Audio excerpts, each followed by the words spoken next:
Estamos de vuelta aquí en No hay Derecho. Ha venido a visitarme esta mañana Álvaro Másquez. Él es responsable del Observatorio de Defensores Indígenas y Derechos Humanos del IDL, el Instituto de Defensa Legal. Él hace parte de uno de los equipos más importantes de abogados, investigadores en el IDL, en el área de constitucional y pueblos indígenas, y viene desarrollando un trabajo que combina la defensa legal, pero con el acompañamiento muy cercano a las comunidades en procesos de reclamación sobre la vigencia de sus derechos fundamentales, entre otros titulación de tierras, que podría ser la clave para poder desarmar el funcionamiento de algunas economías ilegales en las zonas ahí donde están operando sin control. Él ha venido esta mañana a visitarnos y es un gusto tenerlo en el programa. Álvaro, ¿qué tal? ¿Cómo estás? Qué gusto saludarte, muy buenos días. Muchas gracias, Gladys, muy buenos días. Gracias a ti por tu tiempo y por venir a contarnos. Vamos a hablar con ejemplos muy concretos de procesos que tú personal y directamente acompañas, pero quisiera una aproximación más general sobre dónde están los puntos más graves, por decirlo de alguna manera, y los riesgos más notorios a los que están sometidos los defensores y las defensoras de sus territorios, de sus comunidades, ahí donde economías ilegales cada vez tienen mayor presencia, como en el caso de Unipacuyacu, por ejemplo, con el narcotráfico. Cuéntanos un poquito, grafícanos un poco el panorama. Claro que sí. Nosotros en el IDL, junto con colegas de Proética, publicamos en el año 2022 un primer informe sobre cómo funcionaba el mecanismo intersectorial, que es una política para atender a los defensores, quienes defienden los derechos humanos. Allí establecimos una primera caracterización de quiénes son la primera línea de víctimas en este tipo de casos, que no ha cambiado. El principal defensor de derechos humanos en peligro es un dirigente políticamente activo en una comunidad amazónica. Básicamente amazónica. Sí, básicamente amazónica. Hay nudos de violencia en la selva central, Ucayali, Junín, Huánuco, y en la selva norte sobre todo, en la región de Amazonas.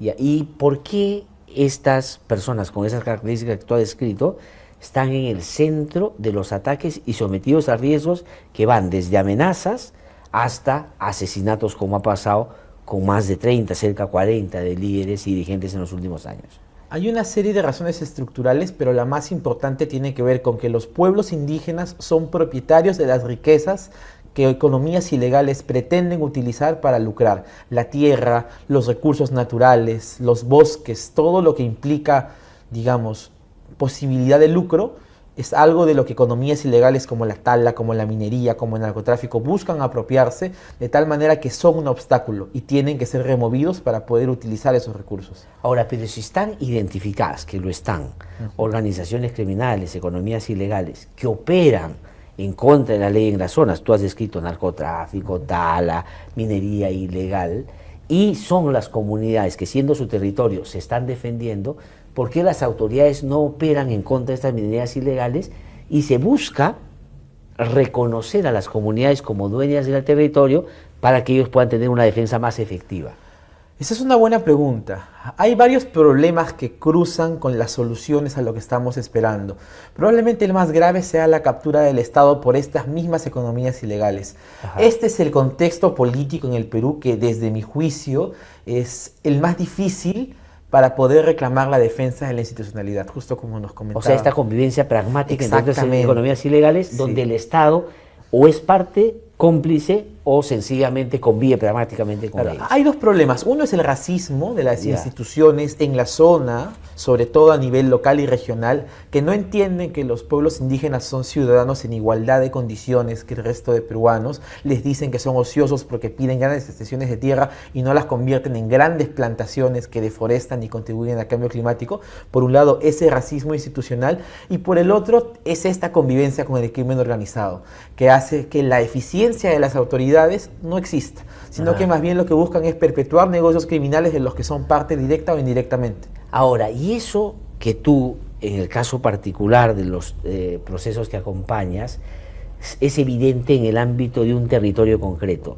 pero ¿cómo eso dialoga con lo que está pasando a nivel nacional? Porque también hay una captura. Por ejemplo, los mineros ilegales van al Congreso como Pedro en su casa, tienen un presidente del Congreso que es muy afín, y todas las bancadas, el Tribunal Constitucional, la Defensoría del Pueblo, validan, por ejemplo, el tema de la Reinfo, para poner un ejemplo. ¿Cómo ves que dialoga este drama territorial con lo que está pasando en el copamiento más nacional?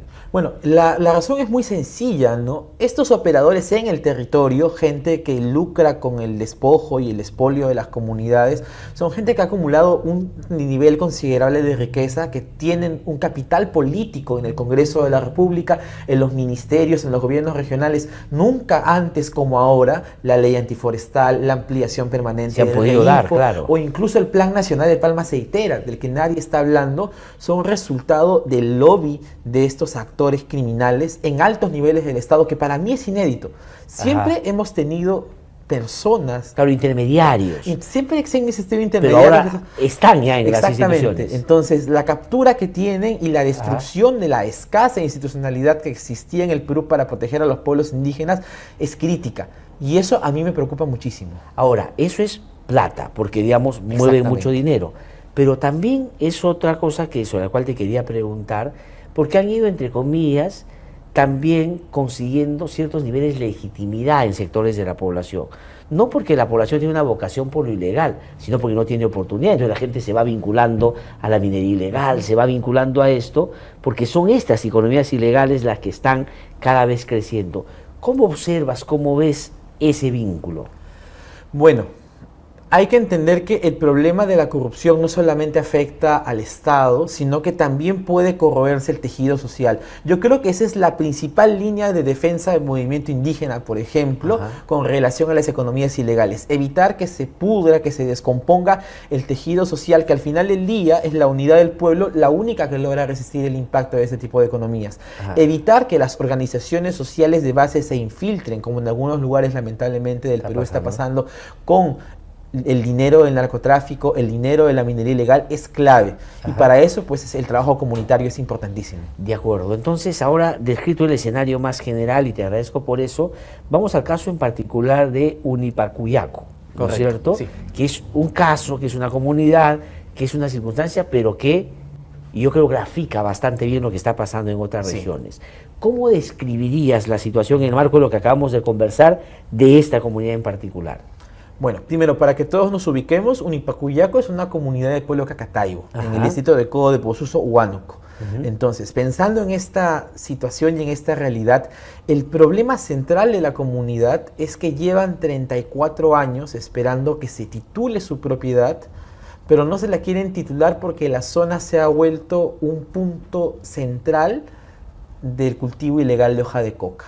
Entonces, el cultivo ilegal de hoja de coca ha ganado adeptos, ha ganado mucho poder político, han constituido caseríos, centros poblados, rondas campesinas que amenazan a la comunidad e incluso se han visto involucradas en asesinatos y otro tipo de amedrentamientos a la comunidad.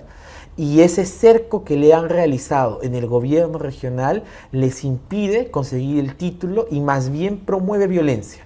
Y eso lo que ha hecho es que la gente, en primer lugar, no pueda gozar de condiciones mínimas de desarrollo, porque les cierran las oportunidades, porque les expolian sus recursos. La comunidad tiene un territorio solicitado de 20.500 hectáreas, pero debe vivir en 3. Y está alambrado el acceso al territorio. ¿20.000 y 3? 20.500 a 3 hectáreas. Increíble. Entonces viven cercados, viven atemorizados, se han registrado asesinatos, amenazas. El impacto ambiental es brutal. La gente está consumiendo agua contaminada por hierro. Ese es otro dato bien importante que te pediría, Álvaro, nos puedas contar. Lo conversamos antes de salir al aire. Se ha podido ya determinar fehacientemente que quienes viven en la comunidad están contaminados en su sangre por, digamos, metales pesados. Y cuenta cómo ha sido la travesía para primero lograr determinar que eso es así y cuál ha sido la respuesta estatal una vez identificado que están con problemas de salud. Claro que sí. Bueno, es una historia trágica. En verdad, todos los casos de defensores de derechos humanos lamentablemente esconden historias trágicas. En este caso, nosotros como IDL, nosotros patrocinamos, asesoramos a la comunidad Unipacuyaco desde hace varios años. Vamos frecuentemente a la comunidad. Entonces, en una de nuestras visitas, el jefe de la comunidad y algunos miembros de la comunidad nos dicen: doctor, tenemos un problema porque algunas personas tienen problemas gastrointestinales, enfermedades en la piel, y no sabemos qué pasa. Nosotros creemos que es el agua que tomamos. Entonces yo les digo, bueno, si es que ustedes creen que es el agua, hagamos una solicitud formal al Ministerio de Salud pidiendo que se hagan los exámenes y descartarlo. Esto se hizo hace 1 año y medio. Año y medio. Y apenas hace 2 semanas, después de, es una historia larga, pero de tratar de evitar entregar la información a la población por un WhatsApp muy sencillo y sin ningún tipo de explicación, el responsable de la municipalidad distrital de Codo de Posuso, una municipalidad muy pequeña, muy remota, le envía al jefe de la comunidad, el compañero Marcelino Tangoa, los resultados sin ningún tipo de explicación. ¿Y qué dicen los resultados? Los resultados que tampoco son fáciles de interpretar, ya, de acuerdo, digamos, ni siquiera para alguien que, digamos, tiene cierta preparación, son fáciles de Además, interpretar. uno podría decir que justamente para que no lo sepan interpretar los mandan como los mandan, claro, para generar... De hecho, ellos mismos tampoco sabían cómo interpretarlo, porque te imaginarás que en una municipalidad distrital no hay especialistas en medicina ambiental ni en toxicología. Entonces, lo que ocurre es que al jefe de la comunidad le informa, él me lo manda y me dice, no entiendo, yo lo leo, lo trato de interpretar y le digo, ¿saben que están tomando agua contaminada por hierro? Por lo menos, porque no confiamos en los resultados. Pero ninguna medida de, ¿saben qué? Vamos a hacer un tamizaje en sangre, orina y cabello como debería hacerse, o vamos a ir con brigadas de médicos especialistas en toxicología para evaluar descartes, o una planta potabilizadora, que es lo que corresponde.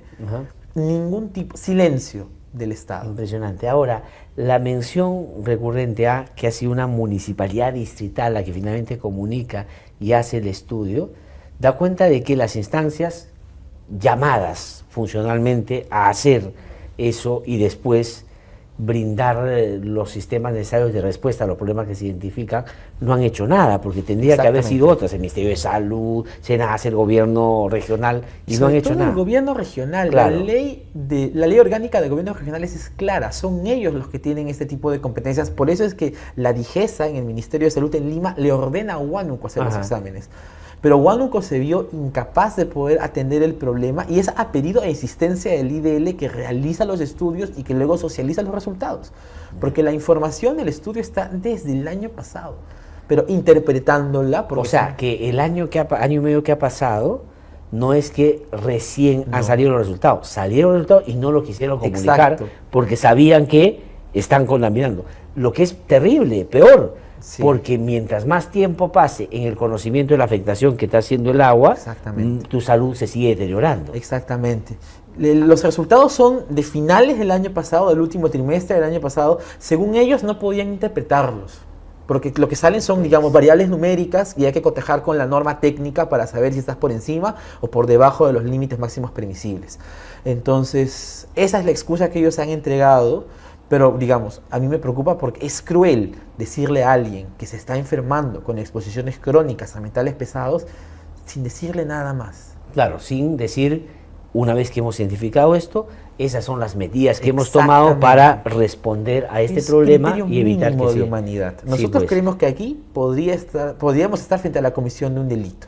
Sí. Digamos, porque no es posible que... Exposición exposición de personas al peligro. Al peligro, claro. Es trágico. Sí. Y esto es el narcotráfico. Tampoco ningún tipo de medida para saber cuál es la causa de que la gente esté tomando agua contaminada. Eso justamente te quería preguntar, porque no es una zona de minera, no es una zona petrolera, o sea, lo es, hay minería ilegal, claro, lamentablemente. Pero uno diría, puede ser eso también, pero la predominancia, acabo de ver el informe que ha hecho Ricardo Soberón, que se sitúa en esta comunidad y habla de la presencia del narcotráfico. Entonces el narcotráfico es indiscutiblemente una de las fuentes principales de esta contaminación. Para producir cocaína se utilizan una gran cantidad de insumos químicos, ya sea para las plantaciones de coca y hacerla más productiva. La coca puede producir 4 o 5 veces en un año, es increíble cómo hacen producir la coca. Sí. Los insumos para refinar la coca y hacerla en pasta básica o clorhidrato, todo eso requiere muchísimos químicos que luego son... echados al agua. Exactamente, descartados en el agua. Sí, pues. Y eso es lo que la comunidad nos dice desde hace tiempo. Están contaminando el agua.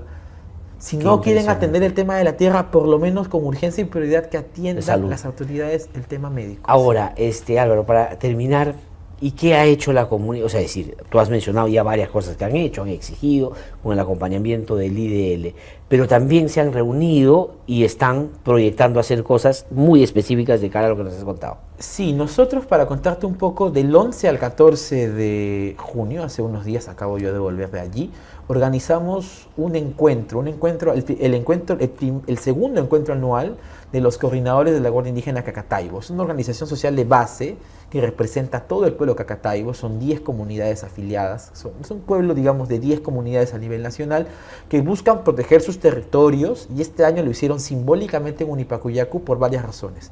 Primero, para homenajear la vida de Armilo Beléndez, dirigente de la comunidad asesinado en 2020.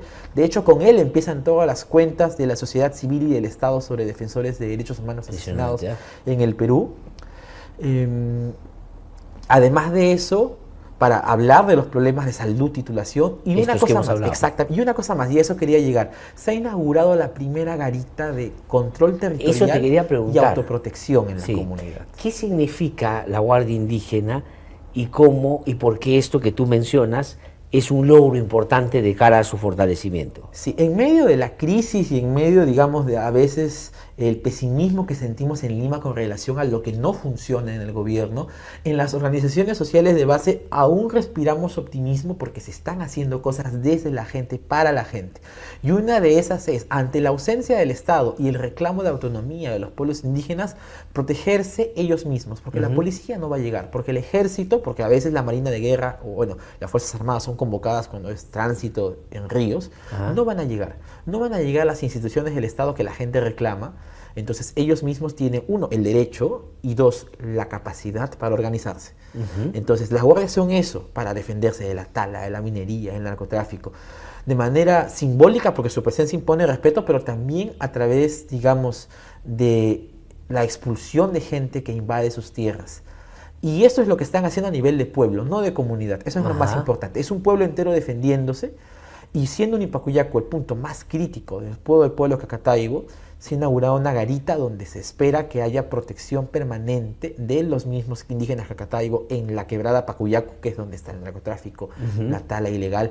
Y se ha invitado, porque hubo presencia de la Defensoría del Pueblo, Naciones Unidas, el Ministerio de Justicia y la Comisaría de Codo de Posuso, que sean policías quienes vayan a la zona, quienes estén allí colaborando, porque que estén en un relacionamiento permanente con la organización. La Guardia apuesta a colaborar con el Estado. Claro, a no tener es vínculos horizontales. No es una autodefensa paralela al margen del Estado, sino dialoga con el Estado permanente. Pedimos el apoyo del Estado. Y lo digo en mi calidad de asesor de la Guardia, llevamos años caminando juntos, le reclamamos al Estado su presencia, porque si bien es cierto, ellos quieren defender sus territorios, reconocemos que las capacidades más instaladas las tienen las instituciones de seguridad como la policía. Claro, claro, digamos, eso es.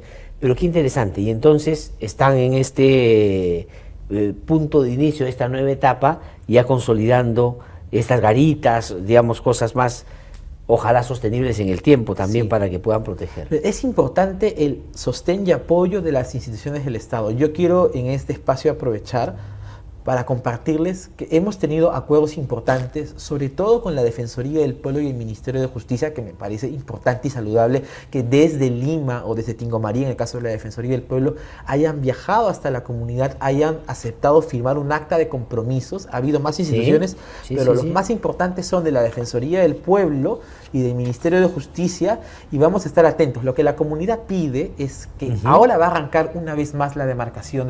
4 veces han demarcado a la comunidad para que con su título puedan protegerse del narcotráfico. Arranca el 1 de julio de nuevo, un esfuerzo grande que se va a realizar desde la sociedad civil para acompañar ese proceso de demarcación.